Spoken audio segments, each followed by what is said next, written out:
सभी विद्यार्थियों को वंदे मातरम। मैं विकास श्रीवास्तव विक्रमादित्य आईएएस गोरखपुर के यूट्यूब चैनल पर आपका स्वागत करता हूं।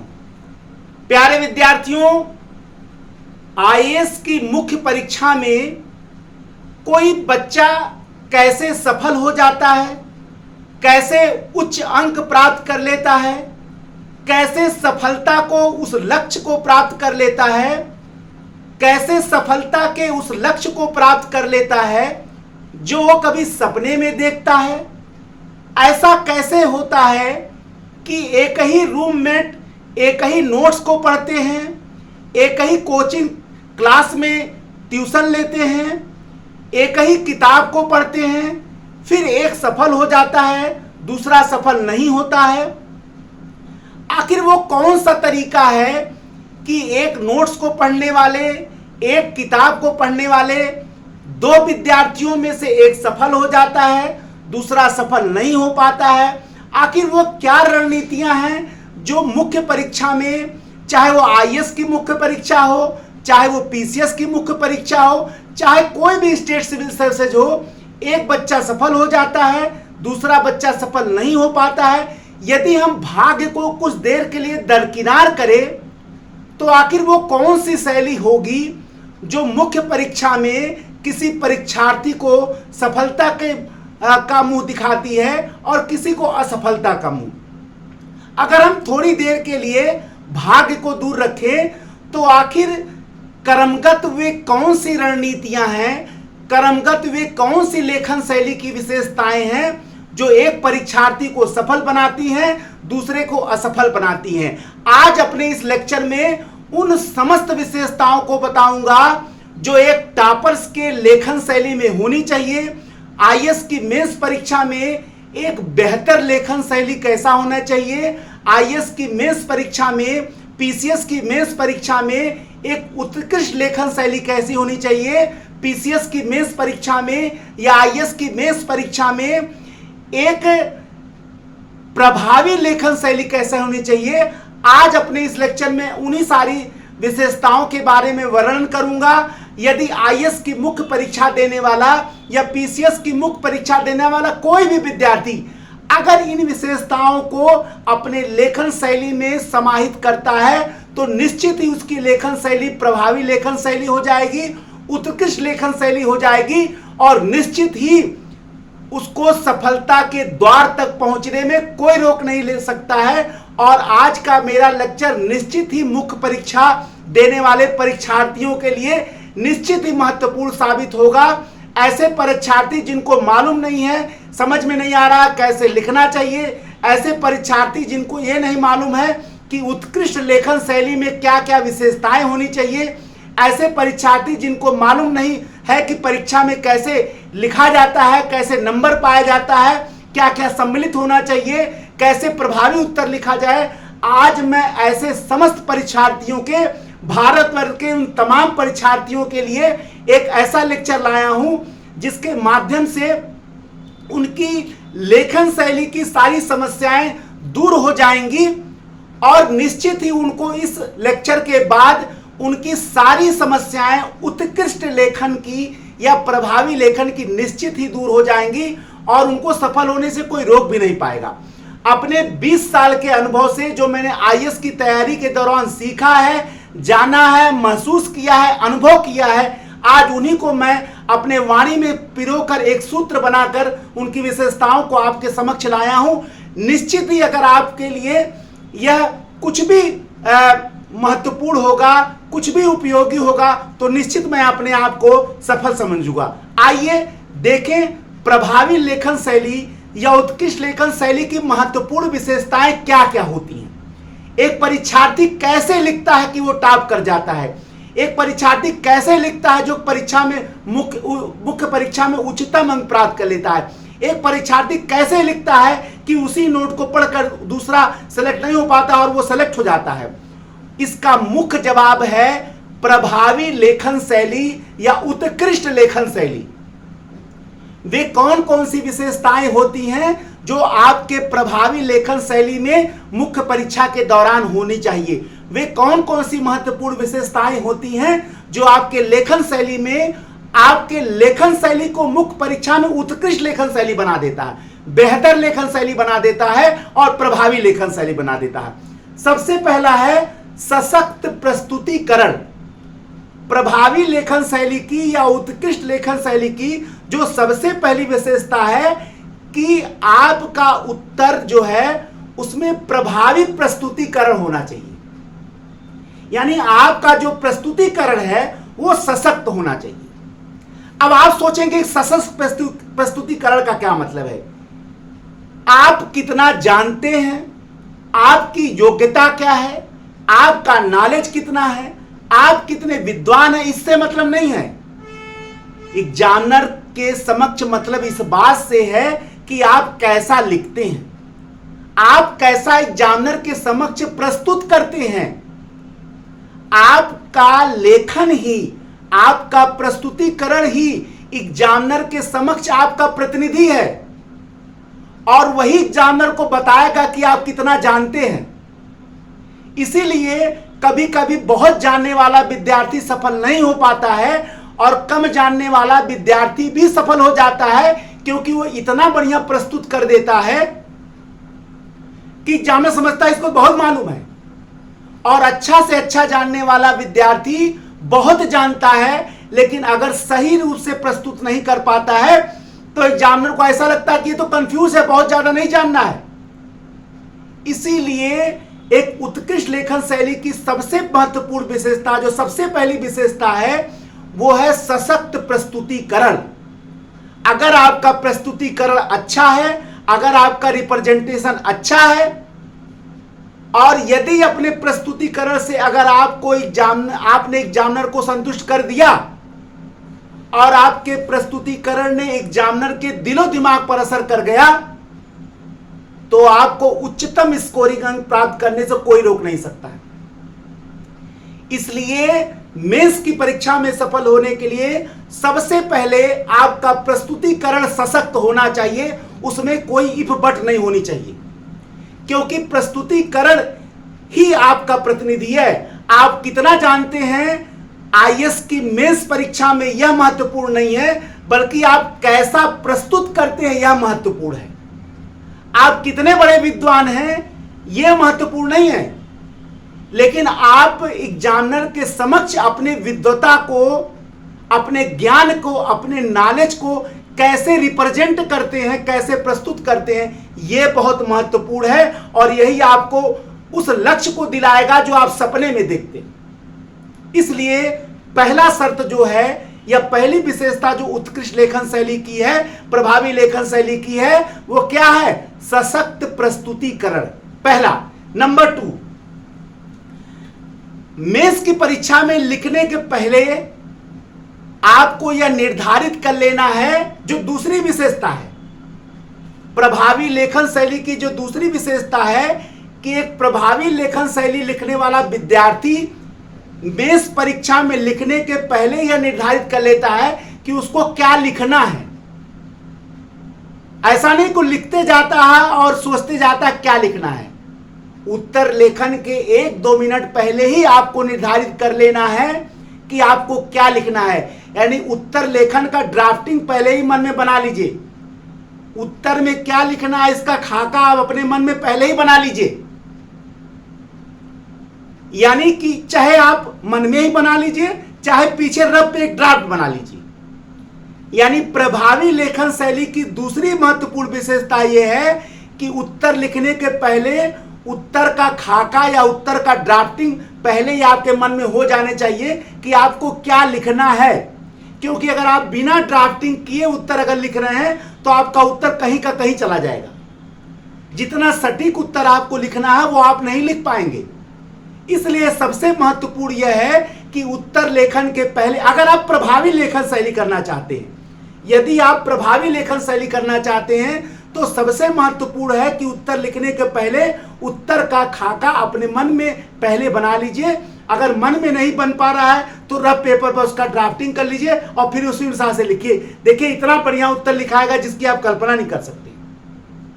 यह प्रभावी लेखन शैली की दूसरी महत्वपूर्ण विशेषता है। प्रभावी लेखन शैली की जो तीसरी महत्वपूर्ण विशेषता है वो यह है कि उत्तर के सभी पहलुओं को समेट कर उत्तर लिखना है। उत्तर में जितने बिंदु पूछे गए हैं आपको सब लिखना है। किसी एक बिंदु को छोड़कर आपका उत्तर आधा अधूरा नहीं होना चाहिए। यानी उत्तर में जितनी बिंदुएं पूछी गई हैं, उत्तर में जितने पहलुओं का आपसे उत्तर पूछा गया, सब बताइए। आपको प्रश्न के हर पहलू को अपने उत्तर में समेटना है। प्रश्न के हर प्रश्न को, यानी प्रश्न में जितने भी आपको प्रश्न पूछे गए हैं, सबके उत्तर को समेटना है। देखिए, प्रश्न के सभी पहलुओं को समेटकर उत्तर लिखना एक बड़ी चैलेंज है, बड़ी चुनौती है और प्रभावी लेखन शैली की सबसे महत्वपूर्ण विशेषता है। जो लोग टॉप करते हैं, जो लोग उच्चतम स्कोरिंग प्राप्त करते हैं, उनकी बहुत महत्वपूर्ण विशेषता यह होती है कि वो उत्तर के सभी प्रश्न के सभी पहलुओं को समेट कर अपना उत्तर लिखते हैं। तभी तो एग्जामिनर प्रसन्न होगा। एग्जामिनर ये समझ जाएगा कि ये परीक्षार्थी सब कुछ समझ रहा है, तभी तो प्रश्न के सभी पहलुओं को समेट कर उत्तर लिख रहा है। इसीलिए आपको प्रश्न के सभी पहलुओं को समेट कर उत्तर लिखना है और यह प्रभावी लेखन शैली की तीसरी महत्वपूर्ण विशेषता है। और यदि आपको उच्चतम स्कोर प्राप्त करना है तो यह अनिवार्य है और अपरिहार्य है, इसको आप छोड़ नहीं सकते हैं। प्रभावी उत्तर लेखन शैली की जो चौथी विशेषता है वो यह है कि जो प्रश्न में पूछा जाए उसको लिखना, न कि आपको जो आए वो लिखना। देखिए, सामान्य रूप से ये देखा जाता है कि विद्यार्थी वह लिख कर आता है जो वह जानता है, न कि वह लिख कर आता है जिसको पूछा जाता है। देखिए, एग्जामिनेशन हॉल में प्रश्न आया, विद्यार्थी बिल्कुल उत्साहित हो जाता है, अरे ये तो हमारा पढ़ा है। लेकिन जब विद्यार्थी प्रश्न को ध्यान से देखता है तो उसको लगता है मैंने तो पढ़ा है लेकिन पूछा कुछ और है। सामान्यतः विद्यार्थियों में यह देखा जाता है कि विद्यार्थी वो लिख कर आते हैं जो वह जानते हैं, लेकिन वो नहीं लिख कर आते हैं जो पूछा गया है। यही कारण है कि अगर आपको प्रभावी लेखन शैली करना है एग्जामिनेशन हॉल में या उत्कृष्ट लेखन शैली करना है तो वो लिख कर आइए जो पूछा जाए, न कि वो लिख कर आइए जो आप जानते हैं। अरे ये बहुत बच्चों की विशेषता है, मैं एक दो नहीं बता रहा हूं, अपने 20 साल के अनुभव से बिल्कुल निचोड़ मैं आपको बता रहा हूं। बहुत सारी मेंस परीक्षाएं मैंने दिया है आईएएस और पीसीएस की, ठीक है ना। और इन अनगिनत मेंस की परीक्षाओं में मैं आपको अनुभव ही अपना बता रहा हूं। ये कोई किताबी बात नहीं है, सुनी सुनाई बात नहीं है, ये अनुभव और एहसास का विषय है। जो मैंने अनुभव किया वो बता रहा हूं आपको। इसलिए वो लिखने का प्रयत्न करिए जो आए पूछा गया है, वो लिखने का कतई प्रयत्न मत करिए जो आप जान रहे हैं। तब देखिए आपका उत्तर कितना बढ़िया लिखाता है और तब देखिए कि आपको कितना नंबर मिलता है, ठीक है ना। तो प्रभावी लेखन शैली की जो ये महत्वपूर्ण विशेषता है कि आप वो लिख कर आइए जो पूछा जा रहा है, न कि वो लिख कर आइए जो आप जानते हैं, ठीक है ना। प्रभावी लेखन शैली की जो अगली महत्वपूर्ण विशेषता है वो यह है कि आप उत्तर लेखन के समय आप प्रश्न पर बार बार नजर दौड़ाइए। कई बार होता क्या है कि लिखने के भाव में आप भूल जाते हैं कि प्रश्न में पूछा क्या है, या प्रश्न के अंदर भी बहुत सारे प्रश्न होते चले जाते हैं और पता चला आप देखे और लिखते चले गए। तो इसीलिए प्रश्न में निरंतरता बनी रहे और प्रश्न के सभी पहलुओं को आप समेट सके अपने उत्तर में, और उतने ही शब्द में जितने शब्द में आपको करने हैं। तो इसके लिए उत्कृष्ट लेखन के लिए, प्रभावी लेखन के लिए आपको बार बार प्रश्न पर नजर दौड़ाते रहना है। आपको बार बार प्रश्न को देखते रहना है ताकि कहीं भी आपका उत्तर जो है मार्ग से भटके ना, आप वही लिखें जो पूछा गया है। इसलिए प्रभावी लेखन शैली की या उत्कृष्ट लेखन शैली की अगली महत्वपूर्ण विशेषता यह है कि आप उत्तर लिखते समय प्रश्न पर बार बार नजर दौड़ाते रहे, बार बार प्रश्न को देखते रहे ताकि आप मार्ग से भटके ना, ठीक है ना। ये बहुत जरूरी है। मैंने देखा है कि बच्चे बस एक बार प्रश्न पढ़ते हैं और लिखना शुरू कर देते हैं। नहीं, आपको अच्छा उत्तर लिखने के लिए, प्रभावी उत्तर लिखने के लिए, उत्कृष्ट उत्तर लिखने के लिए, बेहतर उत्तर लिखने के लिए आपको प्रश्न पर बार बार नजर दौड़ाना है, और यही आपको अन्य लोगों से अलग कर देगा। इसलिए यह महत्वपूर्ण विशेषता हमेशा याद रखिए अगर आपको प्रभावी लेखन शैली रखना है। अगली जो महत्वपूर्ण विशेषता है प्रभावी लेखन शैली की, कि उत्तर लेखन में लय होना चाहिए। जैसे आप गाना सुनते हैं तो गाना में राग होता है, लय होता है, और गाना का एक शब्द जो है अगले शब्द से जुड़ा रहता है। अगर जरा सा लय डिस्टर्ब हो गया तो गाना डिस्टर्ब हो जाता है, आपका जो गाना से जो आपको आनंद आ रहा था वो डिस्टर्ब हो जाता है। यही बात उत्तर लेखन में भी होता है। अगर आप बेहतर लेखन शैली करना चाहते हैं, आप उत्कृष्ट उत्तर लिखना चाहते हैं एग्जामिनेशन हॉल में, तो आपका के उत्तर लेखन में लय होना चाहिए। लय यानी दो पैराग्राफों के बीच में अंतर नहीं होना चाहिए, दो पैराग्राफों में आपस में जुड़ाव होना चाहिए, निरंतरता होनी चाहिए, कंटिन्यूटी। ये नहीं कि एक पैराग्राफ अलग है दूसरा पैराग्राफ अलग है, ब्रेक नहीं होना चाहिए।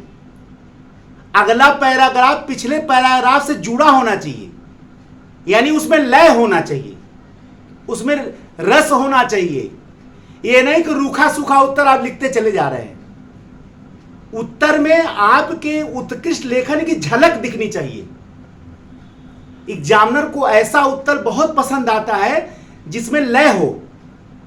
रूखा सूखा उत्तर जो है और बिना निर्जीव उत्तर वो पसंद नहीं करता एग्जामिनर, क्योंकि वो एक भावुक आईएएस अधिकारी चाहता है। तर्क बुद्धि वाले आईएएस अधिकारी बहुत बन चुके हैं। अगर तर्क बुद्धि से ही समाज चलता तो देश का भला हो जाता। तर्क बुद्धि के साथ भावना भी एग्जामिनेशन हॉल में आपको दिखना चाहिए। आपका केवल तर्क बुद्धि नहीं दिखनी चाहिए, आपका जो लेखन शैली है उसमें लय होना चाहिए, उसमें रस होना चाहिए जो एग्जामिनर के दिल पर असर करे। फिर देखिए आपको नंबर कितना बढ़िया मिलता है। आप सोचते हैं कि केवल तर्क बुद्धि से लिख देंगे नंबर मिल जाएगा, जबकि वो आईएएस की परीक्षा में लिखा रहता कि आपके सोचने, आपके विचार करने पर एग्जामिनर ज्यादा ध्यान देंगे। वो किताबी बात सुनने के लिए थोड़ा वहां बैठा हुआ है, वो तो सारे किताब पढ़े हुआ है।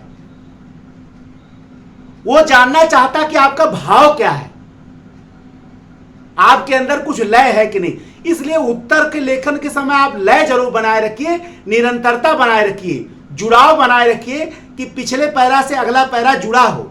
ये नहीं कि पिछला पैरा कुछ हो और अगला पैरा कुछ हो। अपने उत्तर लेखन शैली को प्रभावी बनाने के लिए आपको ग्राफिक्स का सहारा लेना पड़ेगा। भाई आजकल ग्राफिक्स का जमाना है। बल्कि आप सबसे सुनते होंगे कि मैंने चार्ट बना दिया, मॉडल बना दिया, रेखा चित्र बना दिया, ड्राफ्ट बना दिया। बहुत सारे लोग मैप भी बना देते हैं। भैया ये ग्राफिक्स का जमाना है, और ग्राफिक्स के जमाने में बहुत लड़के कम लिखकर और ड्राफ्ट टेबल बनाकर, मॉडल बनाकर, चार्ट बनाकर टाइप कर जा रहे हैं। तो आपको भी पीछे नहीं रखना है। यानी कि अगली जो विशेषता प्रभावी लेखन शैली की वो यही है कि अपने उत्तर को आप चार्ट बनाकर, मॉडल बनाकर, रेखा चित्र बनाकर, मैप बनाकर उत्कृष्ट बना दीजिए, बल्कि उत्कृष्ट से उत्कृष्टतम बना दीजिए। बिल्कुल आपका उत्तर अलग दिखे, और इसका प्रैक्टिस करिए। हर चीज को चार्ट में बनाने का प्रयत्न करिए, हर चीज को रेखा चित्र में बनाने का प्रयत्न करिए, हर चीज को टेबल में बनाने का प्रयत्न करिए। क्योंकि एग्जामिनर बहुत ज्यादा मेहनत नहीं करना चाहता है। वो देख लेगा कि भाई चार्ट में ये है, वो देख लेगा ड्राफ्ट रेखा चित्र में, कहेगा बस यही इसको लिखना है, यही ये जान रहा है। और वो रेखा चित्र बढ़िया बना, समझ गया कि आप बहुत अच्छा जान रहे हैं, नंबर दे देगा। पूरा पढ़ने का समय उसके पास अब नहीं रह गया है। वो कोई परीक्षा हो, आईएएस में तो ये प्रचलित है कि एक एक शब्द पढ़ते हैं, लेकिन हमें अब ये नहीं लगता है। बड़ा ऐसा जमाना आ गया, मैं ये इसके बारे में बहुत 100% क्लियर नहीं हो सकता। मेरा ज्ञान कम हो इस मामले में, मैं चैलेंज नहीं कर रहा हूं। लेकिन मेरे अनुसार से उत्तर लेखन का जो पहला बिंदु है वो आप बता देता है एग्जामिनर को कि आप क्या लिखने जा रहे हैं। इसलिए आप उसको ड्राफ्ट बना लीजिए, रेखा चित्र बना दीजिए, ठीक है, टेबल बना दीजिए। एग्जामिनर समझ जाएगा कि आपको क्या लिखना है, ठीक है ना। इसके अलावा आपके उत्तर लेखन शैली की जो अगली विशेषता है कि मेंस के उत्तर लेखन में आप दो विधियों का प्रयोग कर सकते हैं। या तो आप बिंदुवर लिखिए और या तो आप पैरावाइज लिखिए। देखिए मेंस में उत्तर जो है वो दोनों तरीके से लिखाता है, या तो आप बिंदुवर लिखिए या तो आप पैरावाइज लिखिए, और दोनों ही महत्वपूर्ण विशेषताएं उत्कृष्ट लेखन शैली की। अगर मान लीजिए आपको गागर में सागर भरना है, यानी कम शब्दों में ज्यादा लिखना है, तो बिंदुवर लेखन शैली वरदान होगा। आप जैसे मान लीजिए भारतीय संविधान की विशेषताएं, तो आप पहला बिंदु, दूसरा बिंदु, अच्छा नंबरिंग मत करिएगा, 1 2 3 4 नंबरिंग मत करिएगा, आप बिंदु बनाइएगा, ऐसे ऐसे बिंदु बनाइएगा। एग्जामिनर को अगर आप नंबरिंग करके गिना दिए तो वो गिन लेगा कि 5-6 पॉइंट आप लिखे हैं। आप उसको बिंदुवर करके लिखिए, पॉइंट वाइज स्टार बना दीजिए या पॉइंट बना दीजिए, वो जो कर दीजिए। तो आप अगर गागर में सागर लिखना चाहते हैं, माने कम शब्दों में ज्यादा लिखना चाहते हैं मेंस में, तो आप बिंदुवर लिख डालिए। और अगर आपके पास ज्यादा शब्द हैं तो आप पैरावाइज लिख दीजिए। पैरावाइज लिखने के बाद भी आप बिंदुवर लिख सकते हैं। यानी दोनों को अगर आप सम्मिलित करेंगे तो निश्चित ही आपकी लेखन शैली उत्कृष्ट होगी और बहुत नंबर आपको मिलेगा। इसलिए इसको ध्यान रखिए कि बिंदुवर भी लिखना है और पैराग्राफ भी लिखना है। देखिए उत्कृष्ट लेखन शैली की जो अगली विशेषता है, पहला, निर्धारित शब्द सीमा का कड़ाई से पालन। देखिए जितने टॉपर से पूछा गया कि आपकी लेखन शैली कैसी थी, तो ज्यादातर टॉपरों का उसमें जवाब ये था कि मैंने शब्द सीमा का कड़ाई से पालन किया है। अगर 250 शब्द का प्रश्न है तो 250 भी लिखने का प्रयत्न किया। अगर 200 शब्दों का प्रश्न है तो 200 शब्दों प्रश्न के लिखने का प्रयत्न किया और अपने उत्तर को निर्धारित समय में पूरा किया। यानी निश्चित जितना शब्द हो उतने शब्द सीमा में उत्तर आपको लिखना, तथा निश्चित समय जितना समय हो उतने समय में उत्तर को पूरा करना। ये अगली विशेषता है उत्कृष्ट लेखन शैली की। यानी निश्चित तय शब्द सीमा में अपने उत्तर को लिखना तथा निर्धारित शब्द समय सीमा में अपने उत्तर को पूरा करना। उत्कृष्ट लेखन शैली की ये अगली महत्वपूर्ण विशेषता है, जिसको अगर आपने नजरअंदाज किया तो एग्जामिनेशन हॉल में आपको बड़ा भयानक परिणाम भोगना पड़ सकता है। मान लीजिए आप ज्यादा लिखे तो समय ज्यादा लगा, अगले कई प्रश्नों को ले भी देगा। हम कह रहे हैं एक प्रश्न को आप बहुत बढ़िया लिख दीजिए और 2 प्रश्न आपके छूट जाए, और एक प्रश्न को थोड़ी आप कम लिख के सारे प्रश्न हल कर दीजिए, तो आपको ज्यादा नंबर तो इसी मिलने वाला है ना। आप सब लिख डालिए थोड़ी थोड़ी, एक को आप बहुत लिख देंगे, कितना नंबर ज्यादा मिल जाएगा। ऐसा तो नहीं उठा के एग्जामिनर सारा दे देगा। तो कोशिश करिए कि सारे प्रश्न हो एग्जामिनेशन हॉल में। अगर आपको मालूम है छूटना नहीं है तो शब्द सीमा का भी पालन करिए और निर्धारित समय में उत्तर को लिख डालिए। यह उत्कृष्ट लेखन शैली की बहुत महत्वपूर्ण विशेषता है। और जितने लोग टॉप किए में ज्यादा का उत्तर यह है, दोनों का पालन वो किए हैं। आप ना हो तो टॉपर्स का इंटरव्यू पढ़ लीजिए, वो इन दोनों का कड़ाई से पालन करते हैं। आपको भी पूरा करना है। उत्कृष्ट लेखन शैली की जो अगली महत्वपूर्ण विशेषता है कि आपका लेखन शैली पठनीय होना चाहिए। ऐसा नहीं लिखे कि खुद लिखे खुदा पढ़े, ऐसा लेखन होना चाहिए। मैं ये नहीं कह रहा बहुत सुंदर राइटिंग आपका होना चाहिए, लेकिन ऐसा होना चाहिए कि आपका उत्तर एग्जामिनर पढ़ सके। क्योंकि ये मत बोलिए कि एग्जामिनर हमेशा आपका पढ़ने का प्रयत्न नहीं करेगा आप जैसा लिखे हो। बहुत अच्छे विद्यार्थी, बहुत विद्वान विद्यार्थी अपने राइटिंग की वजह से आज घर बैठे हुए छट गए हैं। इसलिए मैं ये नहीं कह रहा हूं कि राइटिंग का महत्व है, लेकिन अगर आपकी बात को, लिखे हुए बात को कोई पढ़ ही नहीं पाएगा तो बेकार है, चाहे आप कितना बढ़िया लिख डालिए। इसलिए आपका लेखन सुंदर भले ना हो, लेकिन पठनीय जरूर हो, पढ़ जाए, हर हाल में पढ़ जाए। इसलिए पठनीय होना चाहिए। उत्कृष्ट लेखन शैली की अगली विशेषता ही है। इसके अलावा उत्कृष्ट लेखन शैली की जो अगली महत्वपूर्ण विशेषता है कि आप टू द पॉइंट लिखिए। क्या लिखिए? टू द पॉइंट लिखिए। यह नहीं कि आप भूमिका खूब बढ़ा चढ़ा कर लिखिए। यह नहीं कि आप भूमिका लिखिए। स्कूली उत्तर में क्या होता है, लड़के खूब भूमिका लिखते हैं, तो यह नहीं कि आप भूमिका बढ़ा चढ़ा कर लिखिए। आपको उत्कृष्ट लेखन शैली में आपको टू द पॉइंट लिखना है, बल्कि जहां से उत्तर प्रश्न पूछा गया वहीं से लिखना शुरू कर दीजिए। यह और बढ़िया विशेषता होगा। कम समय में आप ज्यादा लिख देंगे। बात समझ रहे हैं? इसलिए टू द पॉइंट लिखने का आदत डालिए। एग्जामिनेशन हॉल में टू द पॉइंट लिखना है। अगर आप प्रभावी लेखन शैली करना चाहते हैं, अगर अपने उत्तर को प्रभावी बनाना चाहते हैं, अपने उत्तर को उत्कृष्ट बनाना चाहते हैं, टू द पॉइंट लिखिए। भूमिका मत बनाइए, खूब लंबा इंट्रोडक्शन मत दीजिए, बिल्कुल टू द पॉइंट लिखिए। अब प्रभावी लेखन शैली की जो अगली बहुत महत्वपूर्ण विशेषता मैं बताने जा रहा हूं, जो मैं थोड़ी अलग हटके बताना चाह रहा हूं, अपने अनुभव का विषय बताने जा रहा हूं, वो ये है अगली विशेषता कि उत्तर लेखन के प्रारंभ से ही आप एग्जामिनर को यह विश्वास दिलाइए कि जो आप पूछ रहे हैं प्रश्न में, मैं वो जान रहा हूं और मैं वही लिख रहा हूं। आपको उत्तर के हर बिंदु पर एग्जामिनर को यह बताना है कि भैया आप जो पूछ रहे हैं मैं उसको बहुत अच्छे से जानता हूं और मैं वही तो लिख रहा हूं। आप देखिएगा कि अपने उत्तर लेखन के प्रत्येक बिंदु पर अगर आपने एग्जामिनर को यह एहसास दिलाने में अगर आप सफल हो गए कि भैया जो आपने प्रश्न पूछा मैं उसको बहुत अच्छे से जानता हूं और मैं वही लिख रहा हूं, तो मैं आपको बता रहा हूं एक क्रांति आ जाएगा आपके लेखन शैली में। एग्जामिनर आपको बिना नंबर दिए जा नहीं सकता है। इसके लिए आपको बहुत अखंड प्रयास करना पड़ेगा, बहुत परिश्रम करना पड़ेगा। यानी एग्जामिनर लेखन के प्रारंभ से ही प्रश्न का उत्तर जैसे आप लिखना प्रारंभ करें, आप एग्जामिनर को यह एहसास दिलाते चले कि भैया जो प्रश्न में आपने पूछा है मैं उसको जान रहा हूं और मैं वही लिख रहा हूं, अंत तक मैं वही लिखूंगा।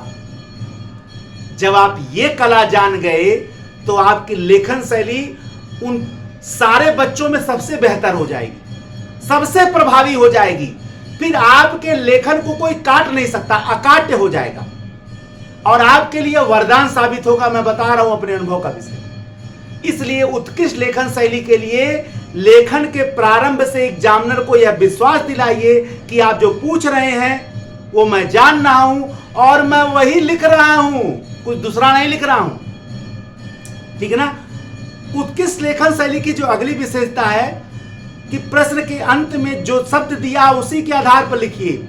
अगर समीक्षा दिया है तो समीक्षा करिए, मूल्यांकन दिया है तो मूल्यांकन करिए, विवेचना दिया है विवेचना करिए। अगर आपको अपने विचार देने को दिया विचार करिए। पता चला समीक्षा पूछा आप विवेचना कर रहे हैं, पता चला मूल्यांकन पूछा है और आप विशेषता व्याख्या कर रहे हैं। जो पूछा जाए लिखना है। अगर आलोचना पूछना है तो आलोचना लिखिए, ये नहीं कि आप उसको जो है क्या करिए व्याख्या कर दीजिए। ये जो लास्ट के शब्द होते हैं, चाहे समीक्षा हो, चाहे मूल्यांकन हो, चाहे विवेचना हो, इसका मैं अलग से लेक्चर वीडियो बनाऊंगा कैसे क्या लिखना है। लेकिन आज मैं आपको बता रहा हूं कि जो अंतिम शब्द हैं वो आपको ध्यान देना है, वही की पॉइंट है पूरे उत्तर का, उस पर जरा सा भी दरकिनार नहीं करना है। इसलिए उन सारे चीजों को आप बेहतर ढंग से पढ़िए और उसी के अनुसार उत्तर लिखिए। उन अंतिम बिंदुओं को तो आप दरकिनार करिए ही मत। समीक्षा हो समीक्षा, मूल्यांकन हो मूल्यांकन, विवेचना हो विवेचना, विश्लेषण हो विश्लेषण, विचार हो विचार, व्याख्या हो व्याख्या, सब जो हो उसी अनुसार से लिखिए। ये अगली है बेहतर। एक अगला जो मैं विशेषता आपको बताने जा रहा हूं वो बहुत महत्वपूर्ण है। वो क्या है कि अपने उत्तर को आप प्रासंगिक बनाइए। प्रासंगिक कैसे बनाएंगे? समकालीन उदाहरणों से अपने उत्तर को आप पुष्ट करिए। समकालीन उदाहरणों से आप जमकर भरिए अपने उत्तर में। ठीक है ना। अगर मान लीजिए गरीबी के बारे में आप लिख रहे हैं तो वर्तमान के मानव विकास रिपोर्ट का अगर गरीबी के बारे में कुछ दिया तो उसको जम के लिखिए। और बहुत सारे गरीबी के जो रिपोर्ट्स आते हैं उसके बारे में लिखिए। यानी वर्तमान उदाहरणों को अपने उत्तर में जम के भरना, यानी क्लासिकल के साथ करंट भी भरना है। अगर जिस विषय को आप लिख रहे हैं करंट में कोई घटनाएं या कोई एग्जाम्पल आया तो उसको भरिए। यानी अपने उत्तर को क्लासिकल से वर्तमान से जोड़ना है। क्लासिकल जो आप परंपरागत जान रहे हैं और वर्तमान के जो घटनाएं या उदाहरण पर उनको मिला दीजिए और आपका उत्तर देखिएगा उत्कृष्ट हो जाएगा। आपका उत्तर प्रासंगिक हो जाएगा और आप अन्य से अलग हो जाएंगे। और इसका प्रैक्टिस करिए और समझिए लिखना ही लिखना, छोड़ना नहीं है। आप हर पर एक अपना मॉडर्न एग्जाम्पल देख लीजिए, बहुत सारे रिपोर्ट है, बहुत सारी समितियां हैं, बहुत सारी घटनाएं घटी हैं, सबको आप अलग से बना लीजिए और अपने उत्तर में जोड़ लीजिए। ये करना ही करना, दरकिराने का, अगर अच्छा नंबर पाना तो करना ही करना। आप इसको जितनी भी चीजें मैं बता रहा हूं, अगर कोई विद्यार्थी उसको कर लेगा तो ये रामबाण आपके लिए साबित होगा। ठीक है ना? तो उत्तर को प्रासंगिक बनाने के लिए वर्तमान उदाहरणों को उसमें हर हाल में भरना है, जोड़ना है, तभी आपका उत्तर जो है क्लासिकल से वर्तमान जुड़ेगा और प्रासंगिक होगा। ठीक है ना? अंतिम जो आपको बताने जा रहा हूं वह ये है कि ऊपर की जितनी बातें मैंने बताया है उसके लिए आपको बेहतर लेखन शैली का अभ्यास करना है। ठीक है ना? बेहतर लेखन शैली का प्रैक्टिस करना है, यानी आंसर राइटिंग का आपको प्रैक्टिस जमकर करना है, और भी प्रैक्टिस आंसर राइटिंग का बेहतर होगा। यानी घर पर सामान्य उत्तर लेखन शैली का प्रैक्टिस नहीं करना है, बेहतर लेखन शैली का प्रैक्टिस करना है। यानी आपका उत्तर अच्छे से अच्छा हो, उत्कृष्ट से उत्कृष्टतम हो, बेहतर से बेहतरीन हो,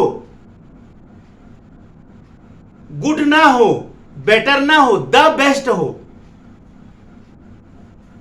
ऊपर की जितनी बातें मैंने आपको बताई हैं वो तभी शामिल होगा आपके उत्तर में जब आप घर बैठकर आंसर राइटिंग का बेहतर लेखन शैली का आप प्रैक्टिस करें। केवल सामान्य उत्तर लेखन शैली का प्रैक्टिस मत करें, बेहतर लेखन शैली का प्रैक्टिस करें। जिन जिन बातों को मैंने बताया आपके उत्तर में वो आना चाहिए, और हर हाल में आना चाहिए अगर आपको टॉप करना है। आपको मैं ये बता दूं कि जितने लोग टॉप किए हैं, जितने लोग सेलेक्ट हुए हैं, सब इन्हीं बातों को अपनाकर वहां टॉप पर पहुंचे हैं। आज जो दिख रहे हैं लिस्ट के अंदर, जो आज मीडिया में दिख रहे हैं, वो इन्हीं बातों को अपना कर गए, कोई अलग करके नहीं गए हैं। वो टॉपर भी आप ही बीच में से हैं, वो अलग नहीं है। अलग उनको भी उसी माँ ने पैदा किया जो आपको पैदा किया है, उनमें भी वही दूध रक्त बनकर मां का बह रहा जो आप में बह रहा है। मिटा दो अपनी हस्ती को गर मर्तबा चाहो कि दाना खाक में ही मिलकर गुले गुलजार होता है। अपनी इच्छा शक्ति को, अपनी लेखन शैली को, अपने परिश्रम को इतना बढ़ाइए, अपनी क्षमता को इतना आगे ले जाइए कि ईश्वर को भी आपके समक्ष आकर आपको वरदान देना पड़े सफलता का। खुदी को कर इतना बुलंद कि तकदीर को बनाने से पहले खुदा भी तुझसे पूछे बता तेरी रजा क्या है। आपको इन तमाम विशेषताओं को जो मैंने बताया है, जो आप जान रहे हैं, जिनको मैंने आपको लिखाया है, समझाया है, अगर ये कोई भी विद्यार्थी इनका अक्षरशः पालन कर लेता है, अपने उत्तर में उसको समाहित कर लेता है, अपने जीवन में, अपने लेखन शैली में उसको सम्मिलित कर लेता है, तो यह आपके लिए वरदान साबित होगा और आपको मुख्य परीक्षा में, यहां तक कि आईएएस की परीक्षा में अंतिम रूप से सफल होने से कोई रोक नहीं सकता है। अगले वीडियो में मैं पुनः आपके समक्ष इन्हीं तमाम चीजों को लेकर उपस्थित होऊंगा, क्योंकि मेरा उद्देश्य यही है कि अपने वर्षों के अनुभव को आपके समक्ष प्रस्तुत कर सकूं, ताकि आपको उससे लाभ हो। यदि आपको उससे लाभ होगा तो निश्चित ही मेरा जीवन भी सफल होगा। एक नए वीडियो के साथ मैं विकास श्रीवास्तव आपके समक्ष पुनः उपस्थित होगा। तब तक के लिए जय हिंद, जय भारत, वंदे मातरम। धन्यवाद।